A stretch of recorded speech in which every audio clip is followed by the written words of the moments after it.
participants de la nature divine, car nous sommes participants de Christ. Hébreux 3,14. Être participant de Christ, c'est donc avoir part à tout ce qu'il est et tout ce qu'il possède. Dieu a rassemblé en Christ son Fils, tout ce qui est nécessaire à l'homme. Nous trouvons en lui la réponse à tous nos besoins. Rencontrer Christ, c'est rencontrer celui qui a la vie et qui est la vie. Je suis le pain de vie, Jean 6,35. Christ est notre nourriture. Selon Jean 6,56, le Seigneur déclare, « Celui qui mange ma chair, qui boit mon sang, demeure en moi, je demeure en lui. » Manger et boire, c'est se nourrir. Que se passe-t-il alors? Voyez la réponse. Il demeure en moi et je demeure en lui. En se nourrissant de lui, nous demeurons en lui et lui en nous. Gardons cela par devers nous et lisons maintenant Jean 4,34 et examinons sa déclaration concernant sa nourriture. Que dit-il?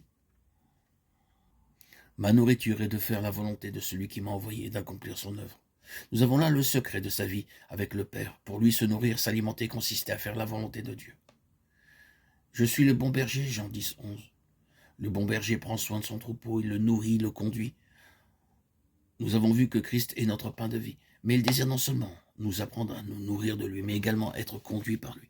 Christ devient notre berger lorsque nous entrons en ligne et dans la voie de ces trois principes fondamentaux qui sont la soumission à Christ parce qu'il est la tête, l'obéissance à Christ parce qu'il est notre Seigneur et notre dépendance à Christ parce qu'il est notre vie. Notre grand privilège est d'être conduit par lui. Le roi David fut capable de paître et conduire le peuple d'Israël parce qu'il apprit à être conduit par le Seigneur lui-même. Ce qu'il apprenait sous la conduite sûre de la main de Dieu, il l'enseignait au peuple. Christ est l'objet de toute notre éducation. Tout ce qu'il a déclaré n'était pas pour lui, mais pour vous et moi. Dans l'évangile de Jean, le Seigneur énonce quelques lois qui régissaient et gouvernaient sa marche. Il savait qu'en venant en nous par le Saint-Esprit, sa vie nous ferait entrer dans l'expérience de ces lois. Aussi déclare-t-il, le Fils ne peut rien faire de lui-même. Jean 5, 19. Je ne puis rien faire de moi-même. Jean 5, 30. Ceci montre son absolue dépendance et obéissance au Père. De même, il nous faut reconnaître l'absolue souveraineté seigneurie de Christ.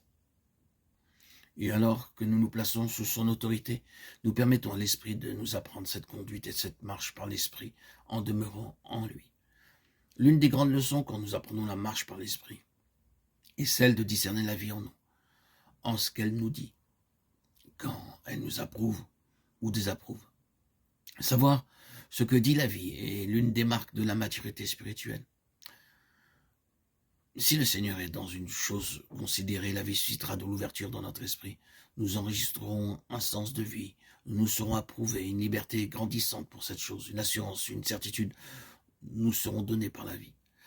Un sens de complète approbation attestera que c'est la pensée de Dieu et par le Saint-Esprit, le témoignage sera en nous pour affirmer que c'est la volonté de Dieu. C'est là un aspect de l'expérience de sa vie quand Christ est notre berger. Il nous conduit de son cœur intègre et de ses mains intelligentes. Psaume 78, 72.